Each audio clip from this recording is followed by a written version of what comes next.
اللہ تعالیٰ کے عظیم اور بابرکت نام کے ساتھ، جو بہت ہی مہربان اور ہمیشہ رحم فرمانے والے ہیں۔ قرآن مجید اللہ تعالیٰ کی وہ عظیم کتاب ہے جس کی مثل کوئی کتاب نہیں۔ اس کتاب کی کرامات اور معجزات میں تمام امراض کے لیے شفا ہونا بھی شامل ہے۔ اللہ تعالیٰ نے اپنی اس عظیم کتاب کے بارے میں فرمایا ہے، اور ہم قرآن میں وہ چیز نازل فرما رہے ہیں جو ایمان والوں کے لیے شفا اور رحمت ہے، اور ظالموں کے لیے نقصان ہی میں اضافہ کر رہا ہے۔ آج کی آیات میں ہم سورہ فاتحہ کی تلاوت کریں گے۔ بسم اللہ الرحمن الرحیم۔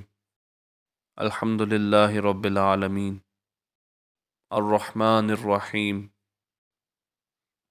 مالک یوم الدین، ایاک نعبد و ایاک نستعین،